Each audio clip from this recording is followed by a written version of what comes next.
안녕하세요. 스타벅스 오슨입니다.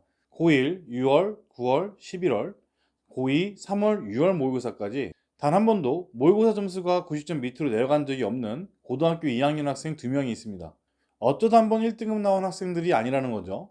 갑자기 전교권 고2 두 학생 이야기는 왜 하냐고요? 최근 제 카페나 이메일로 가장 많이 들어오는 질문 중에 하나가 수학은 암기해야 합니까? 이해해야 합니까? 이런 질문이에요. 앞서 말씀드린 고2 학생 두 학생은 둘 다 전교권인데 한 학생은 암기를 굉장히 선호하는 학생이고요. 또 다른 학생은 이해하는 것을 굉장히 선호하는 학생이에요. 수학은 암기냐 이해냐 이렇게 물으신다면 너무 뻔한 대답이긴 하지만 제 학생들을 보시면 아시겠지만 둘 다 맞는 이야기가 되는 거죠. 오늘은 제가 가르치는 고2 두 학생에 대한 이야기를 한번 해보려고 합니다. 제가 오랫동안 학생들을 가르치면서 암기, 이해 둘 중에 하나만 하는 상위권 학생은 본 적이 없는 것 같아요. 단지 선호하는 공부 방법이 암기 쪽으로 치중되어 있는 학생이 있는 반면에 이해하지 못하면 절대 나는 수학을 잘할 수 없다라고 하는 그런 상위권 친구들도 분명히 있어요. 그런데 이런 질문들이 좀 걱정스러운 부분은 초등, 중등 학부모님들 입장에서 이런 이분법적인 사고방식에 이끌려서 지금 잘하고 있는 학생들도 불구하고 오히려 그 공부 방법을 너무 강요해서 아이를 오히려 혼란스럽게 만들지 않을까 걱정이 되기도 합니다. 만약에 그 답이 암기라고 하면 암기만 시키실 건가요? 아니면 답이 이해라고 하면은 이해하지 않으면 수학을 아예 안 시킬 생각이세요? 그런 건 아니잖아요. 애초에 이 두 가지는 말도 안 되는 논쟁을 하고 있는 거죠. 특히 최근 너무 많은 질문을 받아서 저희 그 구독자분들이나 저희 회원분들이 추천해 주시는 영상들을 몇 개를 봤거든요.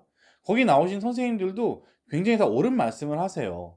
단지 아쉬운 건 뭐냐면요. 제가 보기에는 충분히 납득할 만한 부분이 많이 있는데 교육 쪽에 있지 않으신 학부모님들이 봤을 때는 오해할 만한 소지가 있고 너무 자극적으로 말씀하시는 부분이 있었어요. 수학뿐만이 아닌 어떤 공부를 하더라도 암기와 이해는 같이 갈 수밖에 없죠.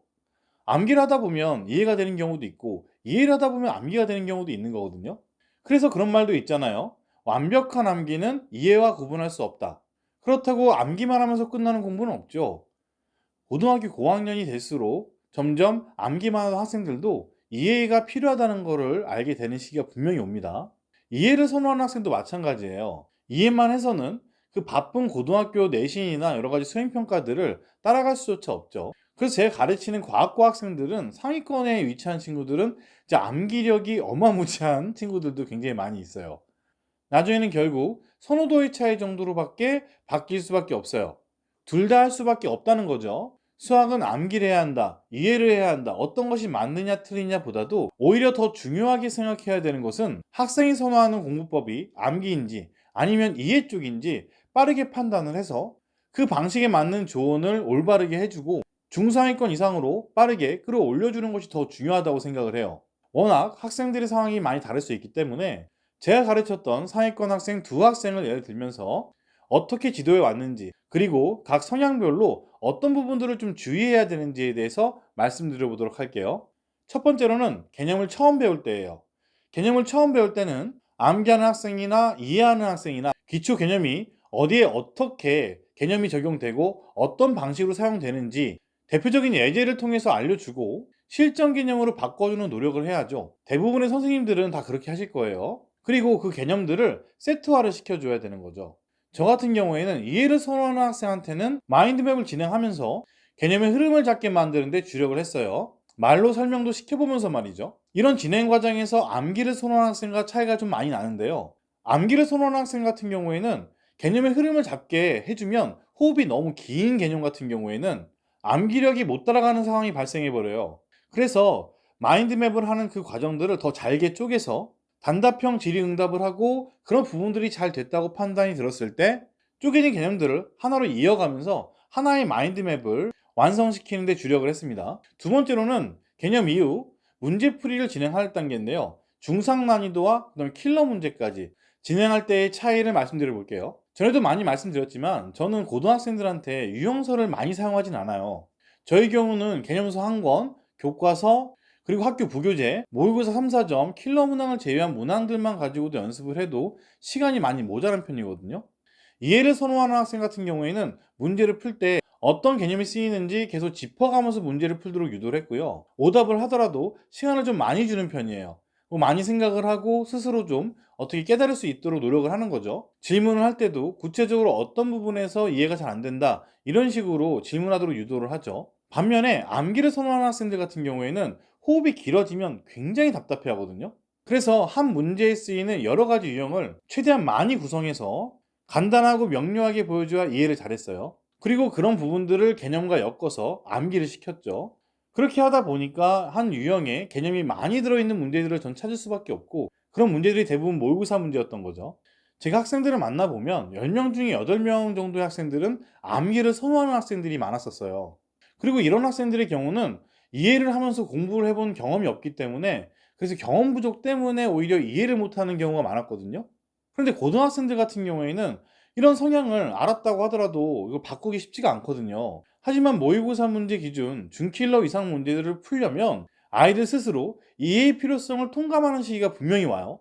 그래서 그런 경우가 됐을 때는 제가 먼저 푸는 방법들을 계속 보여주면서 각인을 시켜주고 계속 따라할 수 있게 해줘야 했었어요. 고등수학과 중등수학의 가장 큰 차이점 중에 하나는, 중학교 수학 같은 경우에는 움직이지 않는 그래프나 도형을 위주로 많이 다루죠.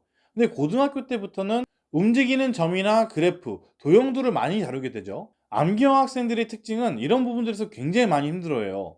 이번에 고2 모의고사에서 100점을 맞은 암기를 선호하는 제 학생도 고1부터 꾸준하게 이런 준킬러나 킬러들을 계속 연습시켜 왔었어요. 고등학생들 같은 경우에는 그래프의 이동의 어떤 변화에 따른 해석하는 문제들이 킬러로 많이 나오는 편인데, 그 그래프가 이동하면서 바뀌는 형태의 어떤 분류들을 거의 1년 동안 제가 연습을 시켰다는 거죠.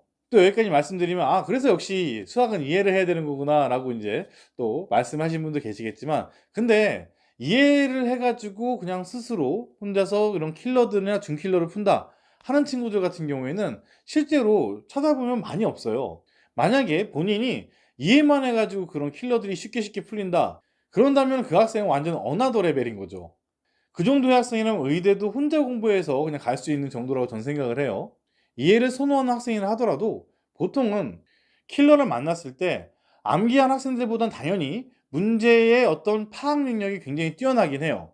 그런데 식으로 표현하거나 뭔가 그 용어를 완벽하게 분석한다던가 이런 부분들이 굉장히 떨어지는 친구들이 많이 있어요. 그래서 문제는 분명히 이해는 하는데 어떻게 시작해야 될지 몰라서 아둥바둥 되는 친구들이 굉장히 많아요. 그래서 또 그런 부분들은 또 모아서 약간의 암기를 또 시켜야 이 학생들이 좀 시작을 할 수 있도록 도와줄 수 있거든요. 제가 가르치고 있는 이해 위주로 공부를 하는 학생 같은 경우에도 이런 킬러를 풀 때마다 항상 막혀가지고 고민을 되게 많이 하는데, 개념이 명확하게 머릿속에 들어와 있지 않다는 걸 스스로 깨닫게 되는 시기가 와요. 이해하는 것을 선호하는 제 학생 같은 경우에도 준킬러나 킬러 문제들을 많이 다루면서 본인이 스스로가 개념이 명확하지 않다는 것을 알게 됐거든요. 평범하게 이해를 위주로 공부하는 학생들의 가장 큰 단점은 개념을 흐름으로 잡거든요.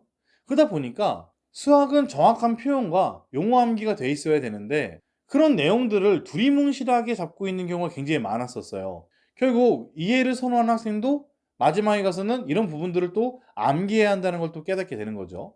결국 정확성 부분에서는 암기한 학생보단 떨어지게 되니까요. 그래서 이 두 학생이 서로 친구인데 서로를 굉장히 많이 부러워해요. 이렇게 제 학생들처럼 이해를 선호하는지 아니면 암기를 선호하는지에 따라서 그냥 공부법을 다르게 가져가면 결국에는 둘 다 할 수밖에 없다는 걸 알게 된다는 거죠. 그런 관점에서 봤을 때 이제는 선생님들도 많이 바뀌어야 된다고 생각을 해요. 어떤 선생님들은 또 그렇게 하시죠. 나의 풀이가 최고니까 나만 따라와라. 저도 과거에 종로 같은 대형 학원이나 단과 학원에서 수업을 할 때는 수업의 퀄리티에만 집중을 했거든요. 근데 이제 20년 차가 가까워지는 지금 상황이 되니까 학생들을 보면서 많이 느끼게 되는 것이, 학생들은 제가 알려주는 것에 반도 제대로 활용을 못해요. 더 빨리 풀 수 있는 방법 알려주고 더 쉽게 푸는 것도 알려주고 있는데, 시험 때는 막상 본인이 선호하는 풀이를 그냥 한다는 거죠. 그래서 저도 그런 학생들을 많이 만나면서 마인드가 많이 바뀌었어요. 다소 학생의 풀이가 비효율적이어도 그 부분을 인정해주고 제 풀이를 강요하지 않고 있거든요. 이런 것처럼 결국 암기로 시작했냐 이해로 시작했냐는 그냥 하나의 시작일 뿐이고, 마지막은 결국 다 할 수밖에 없다는 것을 본인이 느낄 때까지 학생 본인의 결정에 맞춰서 옳은 방향의 수업을 선생님들이 해주는 것이 맞지 않는가라고 생각을 해요. 오늘 준비한 영상은 여기까지고요. 다음 영상은 더 좋은 영상으로 찾아뵙겠습니다. 감사합니다.